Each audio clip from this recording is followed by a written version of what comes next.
नमस्कार दोस्तों, एक बार फिर से आप सभी का आपके अपने चैनल विकास ई न्यूज़ पर बहुत बहुत स्वागत है। एएनएम जीएनएम संविदा भर्ती को लेकर के डॉक्यूमेंट्स के रिगार्डिंग काफ़ी क्वेरी आ रही है कि डॉक्यूमेंट्स कौन कौन से चाहिए, किस प्रकार से उनको तैयार करवाना है और कौन से डॉक्यूमेंट्स डीवी के टाइम लगेंगे। तो ये जो क्वेरी है उसको हल करने के लिए मैंने ये वीडियो बनाया है। इस वीडियो में आपको बता देता हूँ कि आपको एएनएम जीएनएम संविदा भर्ती के आगे जब डीवी प्रोसेस होगा वो कब होगा और इसके लिए आपको कौन से डॉक्यूमेंट्स की आवश्यकता पड़ेगी। तो डीवी प्रोसेस आपका बहुत ही जल्द होने वाला है। आने वाले 5-7 दिनों के अंदर अंदर आपको डीवी की जो डेट है वो पता चल जाएगी कि डीवी जो आपका कब होने वाला है।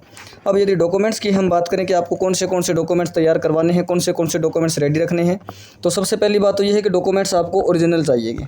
जिस भी बात का मैं जिक्र करूँगा उसके डॉक्यूमेंट ओरिजिनल चाहिएंगे और ओरिजिनल के साथ साथ फ़ोटोकॉपी की आवश्यकता भी डॉक्यूमेंट्स की आपकी पड़ेगी। तो यहाँ पर थोड़ी सी मैं राइटिंग जो है वैसे लिख रहा हूँ, लेकिन मेरी आप आवाज़ जो है वो समझते रहना।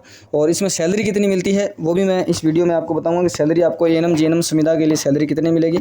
और जिनका भी इसमें सिलेक्शन हो गया है एएनएम में, संविदा एएनएम भर्ती में और संविदा जीएनएम भर्ती में, उन सभी को सबसे पहले विकास ई न्यूज़ की तरफ से बहुत बहुत बधाई और बहुत बहुत शुभकामनाएं। अब चलते हैं प्रोसेस पर कि आपका जो प्रोसेस है उसमें कौन से डॉक्यूमेंट्स की आपको आवश्यकता पड़ेगी। तो सबसे पहले आपकी जो क्वालिफिकेशन है 10वीं 12वीं, आपने जो 10वीं 12वीं पढ़ाई कर रखी है उनकी मार्कशीट आपको आवश्यकता पड़ेगी, ओरिजिनल भी चाहिएगी और फोटोकॉपी की भी आवश्यकता पड़ेगी। उसके बाद आपने जो नर्सिंग कर रखी है नर्सिंग की मार्कशीट आपको चाहिए। अगर आपने 2 साल की नर्सिंग की है, एएनएम किया है 2 साल का या 1.5 साल का, तो वो मार्कशीट आपकी आवश्यकता पड़ेगी। जीएनएम किया है 3 साल का तो जीएनएम की मार्कशीट की आपको आवश्यकता पड़ेगी। नर्सिंग की मार्कशीट के साथ साथ आपका जाति प्रमाण पत्र भी आपके पास होना चाहिए और ये लास्ट डेट से पहले का बना हुआ होना चाहिए। ये भी नोटिफिकेशन में मेंशन था कि लास्ट डेट से पहले आपको बना लेना है। और अगर किसी ने लास्ट डेट के बाद बनवाया है तो भी कोई इशू नहीं है, आपको एक शपथ पत्र बाद में बनवाना पड़ेगा। जो स्टाम्प लिखते हैं 100-200 रुपये का, उस पर वो शपथ पत्र में लिखवाना पड़ेगा कि मेरा वर्तमान का जाति प्रमाण पत्र ये है, ओबीसी कैटेगरी या ईडब्ल्यूएस या जो भी कैटेगरी आपकी है उससे बिलोंग मैं करता हूँ या करती हूँ, और लास्ट डेट से पहले भी मैं जो है इस वर्ग की पात्रता रखती थी या फिर पात्रता रखता था। इस प्रकार के जो स्टाम्प जो है वो आपका रेडी हो जाएगा बन करके। और यदि आपने जाति प्रमाण पत्र बना रखा है वर्तमान में 1 साल से ज़्यादा पुराना है तो भी आपको वैसे नया बनाने की आवश्यकता नहीं। अगर आप बनाना चाहें तो बनवा सकते हैं, आपको पुराना और नया दोनों वहाँ पर आप जमा करवा देंगे डीवी के टाइम। लेकिन अगर आप नया नहीं भी बनवाते हैं, 1 साल से ज़्यादा पुराना हो गया है लेकिन 3 साल तक आप उसको शपथ पत्र के साथ में, जो शपथ पत्र होता है उसके साथ में उस जाति प्रमाण पत्र को आप 3 साल तक काम में ले सकते हैं। शपथ पत्र आपको लिखवाना पड़ेगा अगर 1 साल से ज़्यादा पुराना हो गया है। उसके बाद मूल निवास की बात करें तो मूल निवास भी आपका होना चाहिए। मूल निवास प्रमाण पत्र वो आपका 10 साल 12 साल यदि पुराना है, आप जो एड्रेस मूल निवास में लिखा है उस एड्रेस पर अगर आप रह रहे हो और डिटेल उसमें नाम पता जो सारा बिल्कुल सही है तो कोई इशू नहीं है। और यदि आपका जाति प्रमाण पत्र और मूल निवास में आपके डॉक्यूमेंट से थोड़ा सा अलग नाम है तो उसके लिए भी आपको नाम करेक्शन के लिए शपथ पत्र बनवाना पड़ेगा। अगर आप चाहें तो जाति में करेक्शन जो है, जाति में वैसे करेक्शन तो नहीं होता, लेकिन अगर न्यू जाति बनाएंगे तो वो आपकी जन आधार कार्ड की डिटेल उठाएगा। तो सबसे पहले आपको जन आधार में अपना नाम वगैरह वो सही करवा लेना है, उसके बाद न्यू जाति भी आप बनवा सकते हो। पुराने वाले में जो थोड़ा सा नाम डिफरेंट आएगा उसके लिए फिर आपको शपथ पत्र की आवश्यकता पड़ेगी। जाति हो गया, मूल हो गया, 10वीं 12वीं नर्सिंग की मार्कशीट हो गई। उसके बाद यदि हम बात करें तो SC ST के जो कैंडिडेट हैं, SC ST के जो कैंडिडेट हैं उनको जाति प्रमाण पत्र न तो शपथ पत्र देना है, न ही उनको बार बार जाति प्रमाण पत्र बनवाना है। उनका एक बार जाति प्रमाण पत्र जो है वो बना हुआ होना चाहिए। आजीवन में, पूरे जीवन में एक ही बार उनका जाति प्रमाण पत्र बनता है SC ST का, और वो आपका बना हुआ होना चाहिए, चाहे कभी का बना हुआ हो। उसमें आपको शपथ पत्र की भी आवश्यकता नहीं पड़ेगी, और पड़ती है तो बाद में आप जो है वो 5-10 मिनट में बनवा सकते हैं, लेकिन नहीं पड़ेगी आपको आवश्यकता। उसके बाद बात करें यदि कोई वीडियो कैटेगरी से किन्होंने फॉर्म लगाया था और वो यदि वीडियो कैटेगरी की कट ऑफ क्वालिफाई कर रहे हैं तो वीडियो कैटेगरी का आपके पास सर्टिफिकेट होना चाहिए। यदि किसी ने डाइवोर्स कैटेगरी से अगर लगाया था तो डाइवोर्स कैटेगरी का प्रमाण पत्र आपके पास होना चाहिए। अब वहाँ पर बहाने नहीं चलेंगे कि वीडियो कैटेगरी से आपने लगा दिया या डाइवोर्स कैटेगरी से लगा दिया, प्रमाण पत्र आपके पास है नहीं, तो प्रमाण पत्र होना चाहिए। वीडियो कैटेगरी से अगर किसी ने लगाया है तो हस्बैंड की जो मृत्यु का प्रमाण पत्र वो आपका होना चाहिए, और उनके साथ में कोई ना कोई आईडी भी आपकी वहाँ पर आपको ज़रूरत पड़ेगी। ऐसा नहीं कि आईडी आपने एक भी नहीं है आपके पास, आधार कार्ड, पैन कार्ड जो भी है, कोई ना कोई आईडी आपको ज़रूरत पड़ेगी।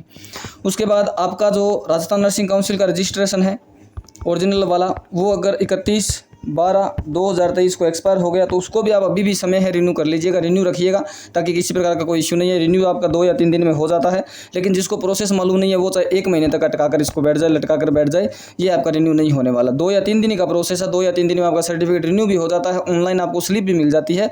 लेकिन ये काम वही कर सकता है जिसको पूरी प्रोसेस मालूम है। काफ़ी मित्र वालों को या काफ़ी कंप्यूटर वालों को या फिर काफ़ी जो खुद कैंडिडेट ज़्यादा समझदार बन जाते हैं उनको मालूम नहीं होता। मालूम नहीं होने की वजह से वो प्रोसेस नहीं कर पाते, सारी की सारी प्रोसेस गलत कर देते हैं फिर बोलते हैं कि कॉलेज की तरफ से पेंडिंग चल रहा है, आज 20 दिन हो गए वेट करते हुए।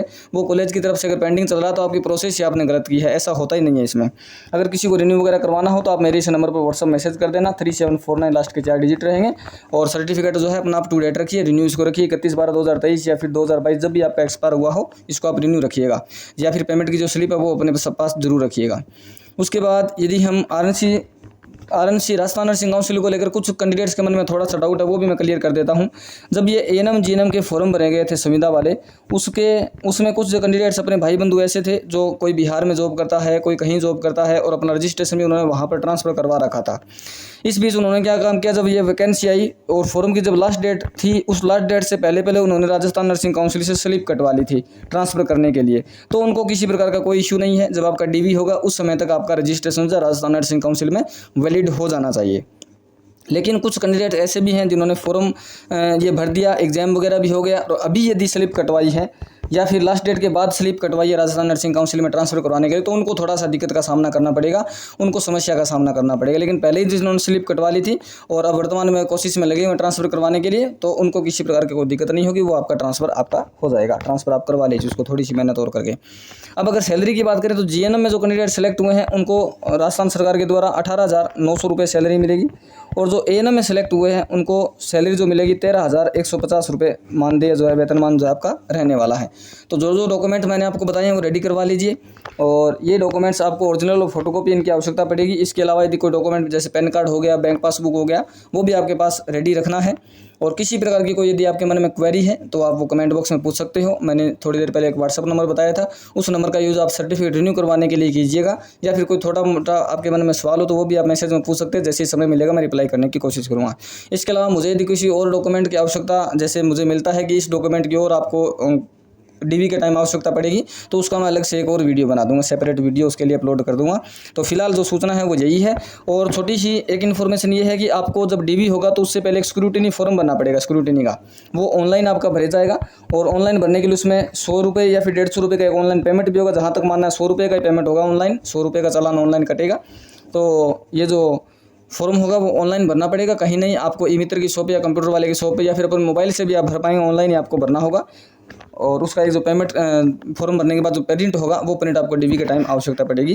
तो ये है पूरी इन्फॉर्मेशन आप सभी के लिए। उम्मीद करता हूँ वीडियो की जानकारी समझ में आ गई होगी, वीडियो पसंद आया होगा। चैनल को सब्सक्राइब कर दीजिए, वीडियो को लाइक कर दीजिए, और जो भी इस वीडियो पहली बार देख रहे हैं वो चैनल से जुड़ना मत भूलिएगा। वीडियो को शेयर करना है, शेयर भी अपने दोस्तों के बीच में जरूर करना है ताकि सभी तक ये जानकारी पहुंच सके कि वो समय पर डॉक्यूमेंट्स रेडी कर सके। किसी प्रकार का मन में सवाल है तो कमेंट बॉक्स में पूछ लीजिएगा। बहुत बहुत धन्यवाद। जय हिंद, जय भारत, जय श्री राम।